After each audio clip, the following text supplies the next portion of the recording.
Qu'as-tu fait aujourd'hui? Qu'as-tu fait aujourd'hui en dehors de venir à l'église? En dehors de ce culte, qu'est-ce que tu as fait qui a fait avancer le royaume de Dieu? Qu'est-ce que tu as fait aujourd'hui qui a fait avancer ta vie? Qu'est-ce que tu as fait concrètement? Rien. Tu attendais l'heure du culte. Tu attendais l'heure du culte. Depuis 0 heure, tu attendais 17 heures. Et puis demain, tu attendras encore. C'est tout ce que tu fais dans ta vie. As-tu gagné une âme aujourd'hui? As-tu écrit quelque chose sur Internet qui a influencé les gens? As-tu parlé à quelqu'un? As-tu prié pour quelqu'un? As-tu lu ta Bible? As-tu vendu quelque chose? As-tu acheté quelque chose? As-tu aidé quelqu'un? Qu'as-tu fait? Satan travaille, sachant qu'il y a un programme, un agenda. Mais toi qui es chrétien, qui es dans la vérité, tu vis comme si il n'y avait pas de programme et d'agenda. Que faites-vous de vos vies? Que faites-vous de vos journées? Que faites-vous? Le précipité vient avec une ardente colère, sachant qu'il a peu de temps. Mais il y a des gagneurs d'âme qui vivent comme si ils ont tout le temps. Il y a des enfants de Dieu, des serviteurs de Dieu qui vivent comme s'ils ont tout le temps. Tu sais que dans une journée, tu peux faire 4 choses. 4 choses, 5 choses dans une journée. Nous perdons le temps des fois en ne faisant qu'une seule chose la journée. Une seule chose la journée. Et puis tu atteins 70 ans. Tu n'as pas fait beaucoup de choses. Et quelqu'un d'autre, à 40 ans, a fait 10 fois plus que toi. Parce que dans ces journées, il faisait 10 choses. Aujourd'hui, tu vas dormir. Pourquoi tu vas dormir? Tu es fatigué, pourquoi? Qu'est-ce que tu as fait comme travail pour te fatiguer? Ne dors pas, réfléchis, prends un cahier, un bic, prie que le Saint-Esprit t'inspire. Comment tu peux changer ta vie? Il y a des fois, il ne faut pas dormir. Pourquoi tu vas dormir? Tu es fatigué, tu as travaillé. Dieu s'est reposé parce qu'il a travaillé. Toi, maintenant, tu ne travailles pas. Tu dors. Et tu dors bien. Vraiment. Le sommeil des pauvres est profond. Et ils ont beaucoup d'appétit.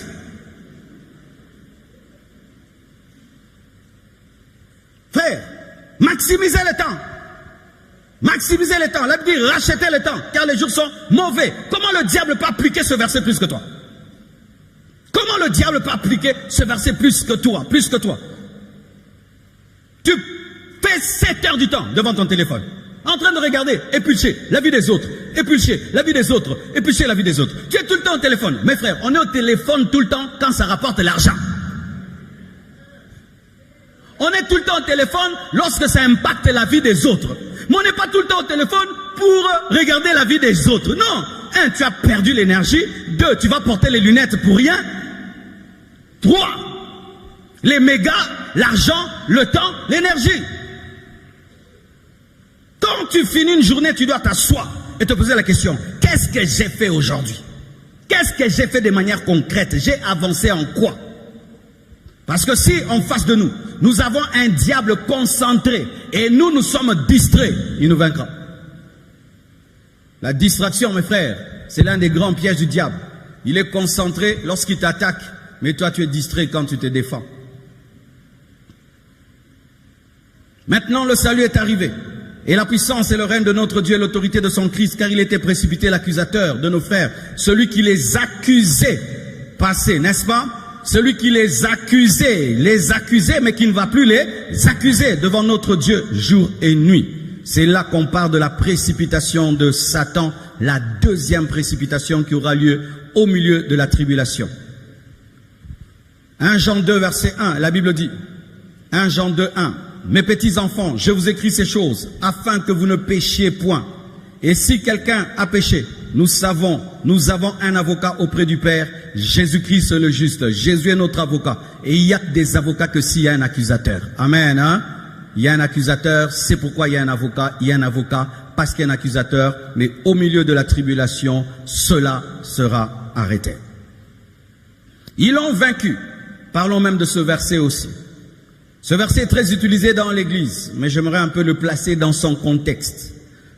Au verset 11, la Bible dit, « Ils l'ont vaincu à cause du sang de l'agneau et à cause de la parole de leur témoignage. Ils n'ont pas aimé leur vie jusqu'à craindre la mort. » Amen. Ouais, souvent nous on devient des professionnels à amputer les versets.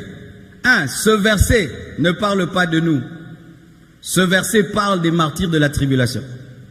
C'est d'abord le verset des martyrs de la tribulation. Il est notre verset de manière par ricochet. C'est-à-dire, si c'est vrai pour eux, c'est vrai pour nous. Mais quand la parole est sortie, elle n'est pas sortie pour nous. Elle est sortie pour les martyrs de la tribulation. Pourquoi? Parce que nous prenons souvent la première partie du verset. Mais ça ne s'arrête pas là. Nous, on s'arrête souvent. Vous allez voir que les chrétiens des églises de réveil ont dit ça. Ils l'ont vaincu à cause du sang de l'agneau et à cause de la parole de leur témoignage. Alléluia! Mais c'est pas tout. Continue le verset. Dis à ton voisin, continue le verset. Toi, tu es dedans. Continue. Et ils n'ont pas aimé leur vie. Toi, tu aimes ta vie. Des gens qui aiment leur vie, mais qui réclament ce verset. Ce n'est pas à toi. Ce verset est seulement pour ceux qui n'ont pas aimé leur vie. 2. Jusqu'à craindre la mort. Ça part de qui? Ça part de quelqu'un qui a renoncé à lui-même et qui accepte de mourir. C'est ça le verset. C'est un verset des martyrs. Ils l'ont vaincu à cause, mais tu fuis la souffrance. Tu souffres seulement à l'école, tu triches, tu souffres un peu dans la vie, tu voles. Ils l'ont vaincu. Non, toi tu l'as vaincu. Tu ne l'as pas vaincu. On l'a vaincu quand on renonce à soi-même et on n'a pas peur de la mort. Si tu as peur de la mort, tu ne l'as pas vaincu. Pour vaincre le diable, tu dois renoncer à toi-même et ne pas avoir peur de la mort. Pourquoi? Parce que dans la tribulation, c'est quoi la tentation? C'est mourir. Prends la marque de la bête. Tu refuses, on te tue. Et ils disent, ok, je renonce à moi-même, je n'ai pas peur de la mort. Coupez ma tête, j'irai au ciel. Ils l'ont vaincu. C'est d'abord le verset de la tribulation et ensuite c'est le verset des chrétiens qui aujourd'hui aussi ont renoncé à eux et qui n'ont pas peur de la mort. Mais si toi tu t'aimes et tu as peur de la mort, ce verset-là tu l'as amputé. On l'utilise beaucoup dans les combats spirituels alors que c'est un encouragement aux gens qui meurent pour leur foi. Voici un secret que je te donne mon frère. Tu ne mourras jamais pour Jésus si tu t'aimes beaucoup. C'est pourquoi on doit changer la manière d'enseigner l'Église. On enseigne trop aux gens à s'aimer. Non, il faut aimer Jésus et ne pas t'aimer. Parce que ceux qui s'aiment beaucoup ne peuvent pas mourir. Si tu renonces à toi, c'est alors que tu peux mourir. Et si tu peux mourir, tu n'auras pas peur du diable parce que l'arme du diable, c'est la mort. Si tu rencontres devant toi quelqu'un qui n'a pas peur de la mort, qu'est-ce qui va encore l'effrayer? Dis-moi. Tu vois seulement quelqu'un, il prend une arme, il se met là. Il dit, je vais me tuer. Si tu dis, un lion va te dévorer, dis, mais pas de problème parce que je voulais me tuer. Tu dis, tu vas mourir de faim. Je vais me tuer. C'est pourquoi les kamikazes, même les Américains, ont peur d'un kamikaze. Parce que le kamikaze n'a pas peur de la faim, ni de la prison, parce que lui-même veut mourir. Vous devez l'attraper pour qu'il ne se tue pas. C'est le plus grand guerrier. Le plus grand guerrier au monde, c'est un homme qui est prêt à mourir. Et les hommes qui sont prêts à mourir effraient le diable parce que la faiblesse de l'homme, c'est la peur de la mort. Pourquoi Jésus a vaincu le diable? Parce qu'il n'a pas eu peur de la mort aussi. Pierre l'a empêché de mourir, il a dit arrière de moi Satan. Donne-moi un amen que je te parle. Vous qui vous aimez beaucoup, voici comment tu vas savoir que tu t'aimes beaucoup. Tu ne peux pas rater un miroir. Oui, c'est parmi les signes de l'amour de soi au XXe siècle, 21e siècle. Sur mon miroir, il faut tellement.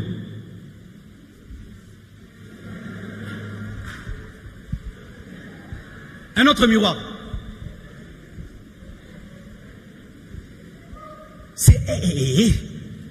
J'étais à Douala dans un hôtel.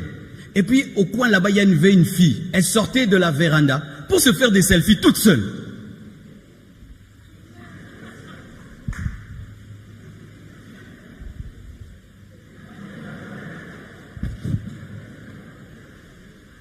Une telle personne peut mourir pour Jésus. Selfie, c'est selfish. Selfie, c'est quoi? Égoïsme. Tu t'aimes trop, je suis belle, je suis beau, moi ma vie, moi, ngai.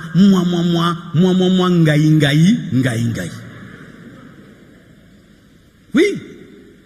Si on t'écrase et tu fais aïe, tu es vivant. Si on t'écrase, tu ne dis rien, tu es mort. Ce sont les morts qui meurent. Mais si tu es vivant, tu fuiras la mort. C'est pourquoi il faut le renoncement soi-même pour accepter la mort physique.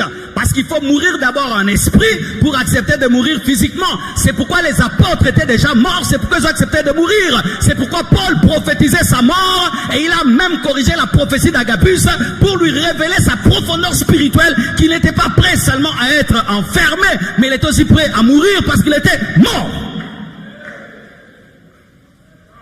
Un jour, des hommes sont allés dans un culte en Chine. Vous savez, il fut un temps en Chine, c'était interdit de prier. Alors il y a des gens qui sont venus avec des épées, avec des mitrailleuses. Ils ont dit, quiconque est ici est venu adorer Jésus, qu'il dégage, sinon on va le tuer. Nous comptons jusqu'à 10. 1, 2, 3, pas. L'église s'est vidée. Le pasteur est resté seul avec ses kamikazes. On dit, pasteur, pourquoi tu ne pars pas? Je suis prêt à mourir. Il a dit, frère, nous sommes des chrétiens, on voulait adorer avec des vrais adorateurs. Et ils ont commencé à adorer le Seigneur. Qu'est-ce qui a sélectionné les vrais adorateurs? C'était la peur de la mort. Est-ce que toi, comme tu es là, tu peux accepter de souffrir pour Dieu? De souffrir pour Dieu? De souffrir pour Dieu. Il suffit que tu souffres un peu pour Dieu. C'est ça! Je suis new comment? Frères et sœurs, vous savez, l'une des choses qui m'aide à tenir dans le ministère, j'ai souffert. Comme les Congolais disent, j'ai souffert dans ma vie. Si même vous m'enlevez le micro, je peux prêcher. J'ai prêché des années sans micro. La chaleur là, ça me fait rien. Moi j'ai prêché sous le soleil. Donc ça déjà c'est la grâce et la faveur.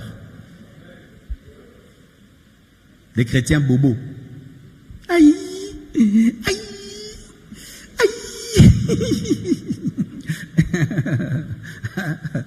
Vraiment, vous êtes rigolo.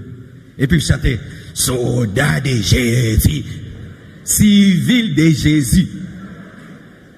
On te chasse du travail parce que tu refuses de coucher avec ton patron. Ne pleure pas, bénis Dieu. On te chasse de l'université parce que tu refuses des points sexuellement transmissibles. Bénis Dieu. Tu n'es pas riche comme tes amis parce que tu ne voles pas. Bénis Dieu. Ne vous plaignez pas de la sainteté. C'est un honneur que de souffrir pour celui qui a souffert. C'est un privilège que de mourir pour celui qui est mort. Arrêtez de vous plaindre. Arrêtez de vous plaindre. Arrêtez de vous plaindre. C'est un privilège. C'est pourquoi quand on m'insulte sur Internet, je suis content. Comme ça, j'entre dans la liste des calomniers. Et au dernier jour, les calomniers venaient. Récompense. Mais oui, si vous ne savez pas, au dernier jour, tout ce que tu es calomnié pour la justice aura une récompense. Calomnie-moi, tu ajoutes ma récompense. Insulte-moi, je ne te réponds pas, tu ajoutes ma récompense. Persécute-moi, tu ajoutes ma récompense. Toi, on ne t'a jamais persécuté, tu n'auras jamais la récompense des persécutés.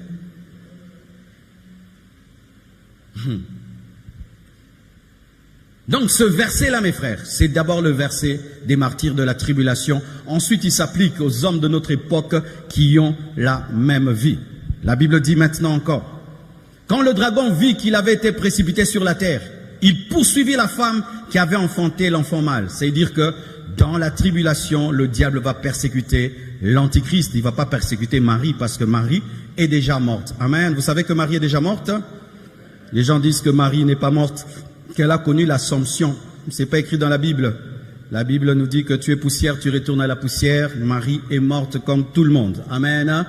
Comme tout le monde, ils disent que non, le corps qui a enfanté Dieu ne peut mourir. Non, même si tu as enfanté Dieu, tu peux mourir parce que tu demeures poussière, même si tu as enfanté Dieu. Donc ce verset ne parle pas de Marie, mais parle d'Israël qui sera persécuté dans la tribulation parce Israël a donné au monde Jésus. L'enfant mâle, c'est Jésus. Apocalypse 12, verset 14. Et les deux ailes du dragon, du grand aigle plutôt, furent données à la femme afin qu'elle s'envolât au désert vers son lieu où elle est nourrie un temps, des temps, la moitié d'un temps. Il s'agit de 3 ans et demi, un temps, une année, des temps, 2 ans, la moitié d'un temps, 3 ans et demi, loin de la face du serpent. Quand on parle des deux ailes du grand aigle, il se pourrait que ce soit des avions. Amen. Il se pourrait que ce soit des avions. Vous devez savoir que lorsque Jean avait la vision de l'Apocalypse, il y a beaucoup de choses qu'il ne pouvait pas comprendre.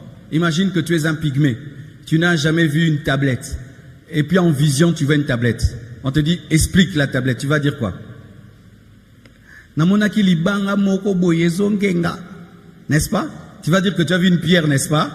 Un pygmée va dire, il a vu une pierre plate. Mais nous disons, non, c'était pas une pierre plate, c'était une tablette. Et le prophète Jean a vu des avions, mais comme il n'avait jamais vu des avions, il a dit, il a vu des grands aigles. Ça, c'est selon moi, parce que si toute une population doit être déplacée dans un lieu pour être sécurisée, dans notre époque, on la déplace avec quoi? Avec des avions. Donc des gros porteurs vont amener Israël. Donc Israël, dans la tribulation, aura des alliés. Amen. Ce n'est pas tout le monde qui va suivre l'Antichrist. Une partie aidera Israël, les ailes du grand aigle. La Bible dit encore, et de sa bouche, le serpent lança de l'eau comme un fleuve derrière la femme, afin de l'entraîner par le fleuve. Soit ce sera un sortilège occulte maléfique, soit ce sera une armée, parce que dans la parole de Dieu, le fleuve aussi, l'eau, symbolise aussi les foules, les peuples. Il se pourrait qu'une armée de l'Antichrist attaque Israël, ou ce sera un sortilège sorcellérique, le fleuve. Apocalypse 12, verset 16, la Bible dit, « Et la terre secourut la femme, et la terre ouvrit sa bouche, et engloutit le fleuve que le dragon avait lancé de sa bouche. » Le dragon envoie l'eau, et puis la terre détruit l'eau. Il se pourrait que ce soit une autre armée qui ait détruit cette armée, qui est venue pour détruire Israël, ou seulement la puissance de Dieu qui a anéanti le sortilège du diable contre Israël. Terminons. Verset 17. Et le dragon fut irrité contre la femme, et il s'en alla faire la guerre au reste de sa postérité, à ceux qui gardent les commandements de Dieu et qui ont le témoignage de Jésus. Vraiment, ça c'est terrible. Frères et sœurs, regardez le diable. Il se révèle au ciel. Il est précipité. Il reste au niveau du deuxième monde. Après, Jésus vient sur la terre. Il meurt, il ressuscite, il le dépouille et il donne l'autorité à l'Église. Dans la tribulation au milieu, on les précipite sur la terre pour qu'ils ne puissent plus accuser. Moi, si j'étais lui, je me calme, je vais dormir. Vrai ou faux? Malgré ça, il est précipité sur la terre. Il continue toujours à poursuivre Israël. Israël prend des avions et va être protégé. Le reste qui n'a pas pu être protégé, il les poursuit. Si on peut dire, soyez prudents comme le serpent, moi je peux te dire aussi, sois persévérant comme Satan. Quel niveau de persévérance? Moi j'allais laisser, non? On t'étape, et on t'étape, et on t'étape. Tu dis, Natiki, c'est pourquoi nous ne comprenons pas les sorciers. Les sorciers ont la persévérance satanique. Ils ont une persévérance. Vous savez pourquoi ils persévèrent?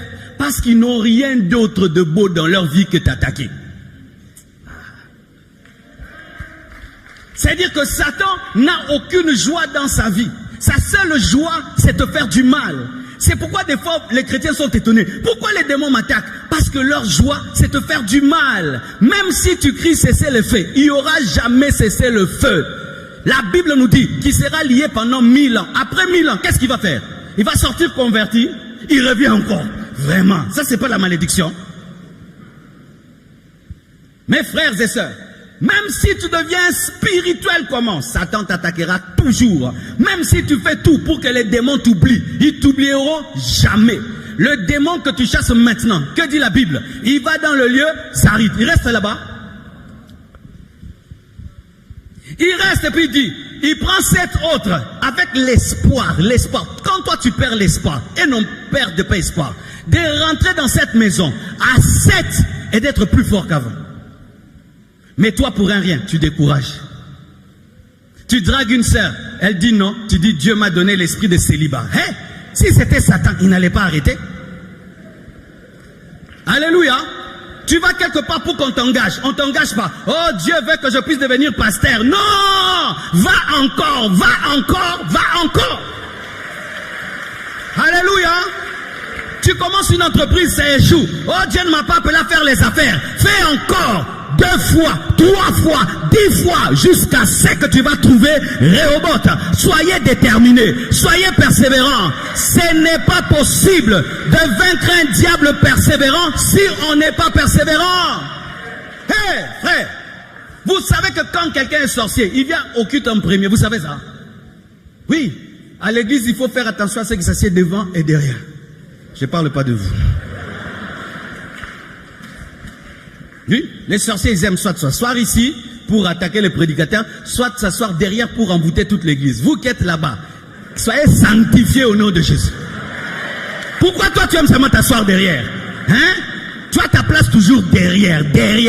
Même si tu viens avant, toi tu t'assieds toujours derrière. Vous n'avez pas contrôle? Vous n'avez pas contrôle?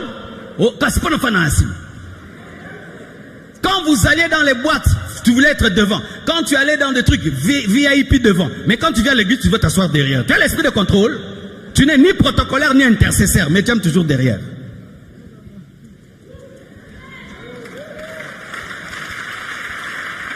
Alléluia. Un sorcier vient dans une église, vous le découvrez ici, il ira dans une autre. On le découvre là-bas, il ira dans une autre église. Mais un chrétien, vous abandonnez facilement. Facilement, vous abandonnez. Vous savez pourquoi malgré tout ce qui est arrivé au diable, il n'arrête pas? Parce qu'il était créé par Dieu. Il a gardé des qualités divines, mais à l'envers. C'est-à-dire que lorsqu'il était un adorateur, quand il dit va adorer, personne ne peut l'arrêter. Maintenant, comme il a abandonné Dieu, il utilise cette vertu contre Dieu. Un témoin de Jéhovah te prêche. Première fois même tu le chasses. Il va revenir 12 fois ou 16 fois. Mais toi seulement si tu prêches une fois. Comprendre tes Kenaza HD. Quelqu'un veut te vendre quelque chose. Il va revenir 10 fois, 20 fois, 3 fois pour que tu puisses acheter. Mais toi, quand tu prêches seulement une fois, la personne ne change pas. Tu maudis la personne.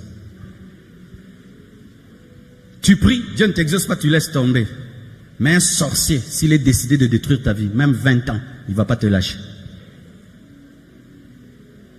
Toi, tu commences quelque chose, même ça ne marche pas, tu arrêtes. Regarde, depuis que Satan a commencé à échouer, il a combien de bosses? La première bosse, quand il est tombé, du 3e ciel au 2e ciel, première bosse. Quand Jésus l'a vaincu à la croix, 2e bosse. Millénium encore là, dans la tribulation, 3e bosse. On l'enferme dans le 4e boss. Il sort encore 5e. Mais toi, tu es fatigué. Est-ce que tu pries encore beaucoup? Tu n'as que 3 ans de vie chrétienne. Tu es fatigué de prier. Nous qui avons 30 ans.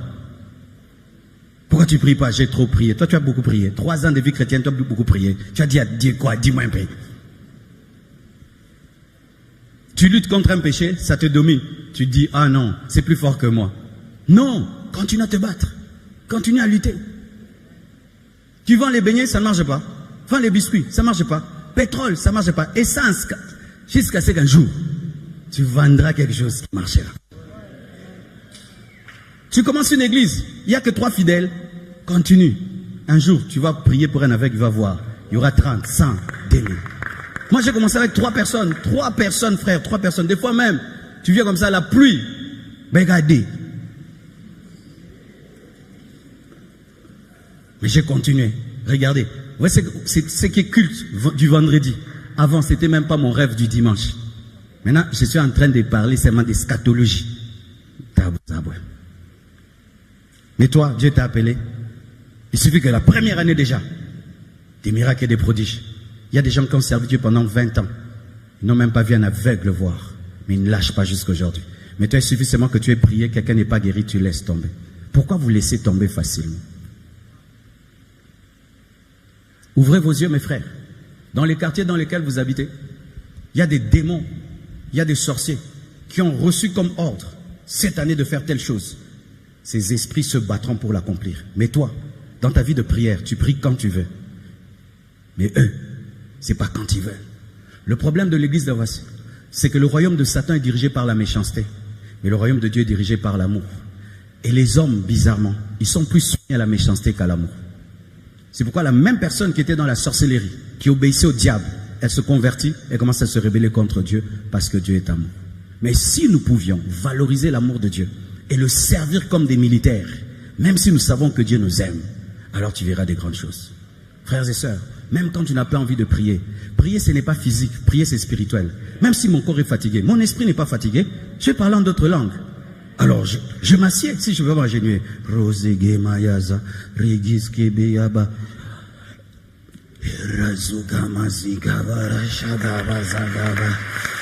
Irabasaka brabasanda rabakanda rabababa. Utelemi, he karamasha, rebaba chanto lobobo. Mais si tu penses que tu seras toujours fort pour prier, tu te trompes. Des fois, tu n'auras pas la force, mais c'est le jour où Satan a décidé de te faire le mal. Vous qui écoutez vos corps pour prier, faites très attention. Des fois, c'est le jour où tu seras très fatigué que le monde des ténèbres décidera de t'achever. Mais ce jour-là, l'Esprit de Dieu te dira, prie. Mais le problème avec le Saint-Esprit, le danger peut être grand, mais ne crie pas. Mais je te dis, Saint-Esprit, imagine par exemple, si moi je suis le Saint-Esprit, lui il est chrétien, derrière il y a un lion. Si je suis un humain, je vais dire quoi? Frère, lion! Vrai ou faux? Et puis c'est retour, lion! Nous pensons que le Saint-Esprit agit comme ça. Il n'agit pas comme ça. Il te dit, frère, lion.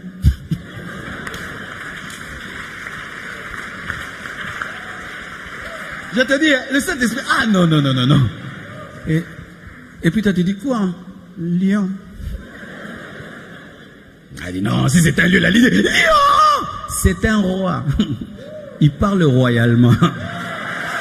Mais toi, tu dois avoir confiance en lui, qui ne parle pas pour parler. Si tu dis frère, lion, ouah, tu fuis. Maintenant, celui qui est charnel va dire, pourquoi tu réagis comme ça? L'Esprit a parlé. Il n'a pas crié. J'ai pas besoin qu'il crie. Je le connais. Pour ceux qui ne sont pas convaincus, je m'arrête là. Quand tu conduis ta voiture, là, tu es à 120 à l'heure. Quand tu vois le feu rouge, est-ce qu'il crie? Il te met seulement rouge. Il ne te dit pas qu'il y a un camion qui va venir pour te tuer. Il te met seulement rouge. Si tu connais la valeur du feu rouge, tu t'arrêtes. Mais si tu penses qu'il va crier camion, tu vas traverser, tu meurs. Et tu vas dire, feu rouge, il fallait crier. C'est ta faute, tu n'as pas respecté le code de la route. Et c'est ta faute, tu n'as pas respecté le code spirituel, la communion avec le Saint-Esprit. Quand l'Esprit de Dieu te dit, aujourd'hui ne dors pas, ne dors pas. Il n'a pas besoin de t'expliquer. Toi, tu fais seulement. Tu comprendras demain. Que Dieu vous bénisse abondamment. Très bien. Question très importante pour vous. Avez-vous cet ami ou cette personne dans votre vie que peu importe ce que vous faites, il trouve quelque chose sur vous à raguer? Pour moi, c'est mon ami Brandon. La semaine dernière, il a insisté sur le fait que mon style pourrait être défini comme basique parce que je porte les mêmes tenues de base encore et encore et encore, et parce que je me sentais un peu en insécurité, et parce qu'il est un ami, je lui ai demandé, « Hey mec, chaque fois que nous faisons ce prochain message de changement, puis-je porter ce sweatshirt ?» Et il se trouve que c'est ce sweatshirt, alors crier à Brandon pour m'avoir fait me sentir vraiment en insécurité et ensuite me mettre dans ce sweatshirt vraiment cool. Je ne te plaisante pas, au cours des 15 dernières minutes, quand j'ai mis ce sweatshirt, j'ai eu plus de compliments sur ma tenue que tout ce que j'ai jamais porté. Tu dois trouver un ami comme Brandon. Maintenant, cela étant dit, nous sommes sur le point de sauter dans la 5e semaine de notre série, Qui est Dieu, où ensemble, nous avons exploré certaines des grandes questions sur la vie, à propos de Dieu. Qui est-il? Qu'est-ce qu'il aime? Qu'est-ce que cela signifie pour nous? Cette semaine, la grande idée, assurez-vous que vous prenez des notes parce que tout ce dont nous parlons aujourd'hui, va pointer vers cela. La grande idée est que Dieu est le Fils, et il est venu plein de grâce et de vérité. Dieu est le Fils et il est venu plein de grâce et de vérité. Maintenant, ce que nous allons faire est de lire une assez grande partie de l'écriture trouvée au tout début de l'évangile de Jean, chapitre 1, contre 1 à 18, et je vais juste lire ça directement. Et pendant que je le lis, le défi pour vous est de rester enfermé et engagé, parce que pour ceux d'entre nous qui nous qualifient de disciples de Jésus, chaque fois que nous avons les Écritures ouvertes, chaque fois que nous sommes exposés à la vérité de sa parole, nous sommes invités à nous rapprocher de Jésus et à ressembler davantage à Jésus. Et donc, lorsque vous vous sentez tenté de vérifier votre téléphone, ou de vous laisser distraire, ou de faire quoi que ce soit, penchez-vous en arrière, recentrez-vous et permettez à la vérité de la parole de Dieu de vous parler là où vous êtes, donc, à partir de Jean, chapitre 1, verset 1. Voici ce qu'il dit, dit-il, au commencement était la parole, et la parole était avec Dieu, et la parole était Dieu. Il était avec Dieu au commencement. À travers lui, tout a été fait. Sans lui, rien n'a été fait qui a été fait. En lui était la vie, et cette vie était la lumière de toute l'humanité. La lumière brille dans les ténèbres, et les ténèbres ne l'ont pas surmontée. Il y avait un homme envoyé de Dieu dont le nom était Jean. Il est venu comme témoin pour témoigner au sujet de cette lumière, afin que tous puissent croire à travers lui. Lui-même n'était pas la lumière, il est venu seulement comme témoin de la lumière. La vraie lumière qui éclaire tout le monde venait au monde. Il était dans le monde et à travers le monde, et bien que le monde ait été fait à travers lui, le monde ne l'a pas reconnu. Il est venu à ceux qui étaient le sien, mais le sien ne l'a pas reçu. Pourtant, à tous ceux qui l'ont reçu, à ceux qui ont cru en son nom, il a donné le droit de devenir des enfants de Dieu, des enfants nés non pas de dissidence naturelle, ni de décision humaine, ni de volonté de Marie, mais nés de Dieu. La parole devint chair et fit sa demeure parmi nous. Nous avons vu sa gloire, la gloire du Fils unique, qui est venu du Père, plein de grâce et de vérité. John a témoigné à son sujet. Il a crié, disant, « C'est celui dont j'ai parlé quand j'ai dit, celui qui vient après moi m'a dépassé, parce qu'il était avant moi. » De sa plénitude, nous avons tous reçu la grâce à la place de la grâce déjà donnée. Car la loi a été donnée par Moïse, la grâce et la vérité sont venues par Jésus-Christ. Personne n'a jamais vu Dieu, mais le Fils unique, qui est lui-même Dieu et est en relation la plus étroite avec le Père, l'a fait connaître. Donc, ce que nous venons de lire était l'introduction à l'évangile de Jean, où Jean prépare le terrain pour tout ce qui va venir ensuite, l'histoire de Jésus et tout ce qu'il a fait. Maintenant, c'est une de ces choses où, je ne sais pas, si vous êtes quelque chose comme moi, mais il peut être vraiment facile de lire un passage de l'Écriture et juste une sorte de feu à travers elle, et malheureusement, quand nous le faisons, nous ne pouvons pas lire. Nous manquons parfois la signification et la puissance que Dieu veut nous révéler, et donc maintenant ce que nous allons faire est que nous allons revenir à travers ce même passage de l'Écriture, ces mêmes 18 versets, mais cette fois-ci, nous allons avancer lentement pour tirer une partie du poids, la puissance et le sens qui est contenu dans ces mots afin que nous puissions être ouverts à recevoir ce que Dieu a pour nous, et se rappeler, tout cela va pointer vers la grande idée, que Dieu est le Fils, et il est venu plein de grâce et de vérité. Ainsi, au verset 1, Jean dit, « Au commencement ». Maintenant, avec ces trois mots, ce que fait John est de s'assurer que nous sommes tous sur la même page, que ce n'est pas un conte de fées qui commence il était une fois dans un pays magique, ce n'est pas une épopée de science-fiction qui commence il y a longtemps dans une galaxie lointaine, très loin, non, c'est la véritable histoire de la réalité, que l'histoire dans laquelle nous sommes invités à commencer au début, et c'est en fait la façon exacte dont la Bible commence dans la Genèse, au début, mais la différence entre la version de la Genèse de ceci et la version de Jean de ceci est, ce qui vient ensuite, parce que Jean suit cela en disant, au commencement était la parole. Maintenant, qu'est-ce que cela signifie, la parole? Eh bien, les lecteurs juifs de Jean verraient cela et ils penseraient la sagesse divine de Dieu, la puissance créatrice que Dieu a utilisée pour parler de tout l'univers dans l'existence, et puis les lecteurs grecs de John verraient cela et penseraient au mot logos, c'est de cela que ce mot est traduit, et ils penseraient à cette raison divine qui gouverne toute la création. Mais ce que Jean fait ici, c'est qu'il ne parle pas d'une force impersonnelle, pas d'un aspect divin qui se passe dans les coulisses, mais d'une personne très réelle, la personne de Jésus. Et ainsi Jean continue, dit-il, « Au commencement était la parole et la parole était avec Dieu et la parole était Dieu. » Dès le début, Jésus a été à l'œuvre dans l'histoire que Dieu a écrite. Non seulement cela, mais Jésus a été avec Dieu depuis le début, et encore plus loin, Jean continue en disant que Jésus est Dieu, parce que ce dont nous avons parlé au cours des 2 dernières semaines, c'est cette idée que Dieu est une Trinité. Cela signifie que Dieu est 3 et qu'il est aussi un. Il est 3 personnes, Dieu le Père, Dieu le Fils et Dieu le Saint-Esprit, mais ces 3 personnes sont un être singulier. Dans ce que nous appelons Dieu sont ces 3 personnes qui vivent ensemble en parfaite harmonie, le Père, le Fils et l'Esprit. Et puis Jean continue en nous disant au verset 2 que cette parole Jésus était avec Dieu au commencement, et à travers lui, toutes choses ont été faites. Sans lui, rien n'a été fait qui a été fait.